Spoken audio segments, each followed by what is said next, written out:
Kalau perhatian selalu kalah pada zikir pagi petang sering tertinggal. Mungkin yang perlu diubah bukan niat sahaja, tetapi sistem kalbu fit.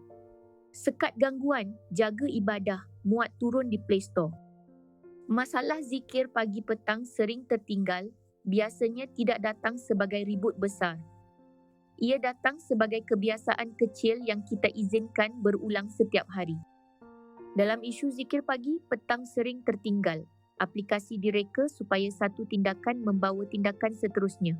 Sebab itu, niat kecil boleh menjadi sesi panjang tanpa keputusan sedar. Di sini, kajian membantu kita namakan masalah dengan lebih tepat. PubMed Beta Analysis menyebut, penggunaan telefon pintar bermasalah dikaitkan dengan kemurungan, keresahan, stres dan tidur yang lebih buruk. PubMed Analysis pula memberi konteks tambahan.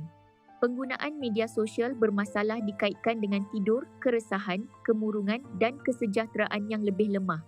Jadi untuk isu zikir pagi petang sering tertinggal, mesejnya ialah jadikan zikir sebagai default kecil sebelum skrin, supaya hati tidak selalu bermula dari rangsangan luar. Kos benteng hati ialah perhatian yang bocor. Kita masih sibuk, tetapi perkara penting mendapat sisa tenaga. Al-Quran tidak menyebut telefon, tetapi ia membentuk cara kita menjaga pilihan. Untuk isu zikir pagi petang sering tertinggal, surah Al-Baqarah ayat 152 menegaskan, kita mengingati Allah dan tidak kufur nikmat. Untuk berubah, jangan mula dengan niat besar sahaja.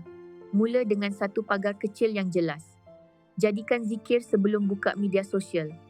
Jika gagal sehari, jangan buang sistemnya. Kecilkan langkah dan mula semula. Pengganti kecil penting kerana hati tidak suka ruang kosong. Untuk isu zikir pagi petang sering tertinggal, ambil isyarat daripada surah Ar-Ra'd ayat 28. Hati menjadi tenang dengan mengingati Allah.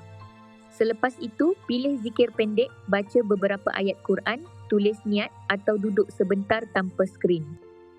Telefon hanya alat. Pilihan kita menentukan sama ada ia membuka manfaat atau mencuri benteng hati. Kalbu fit, sekat gangguan, jaga ibadah.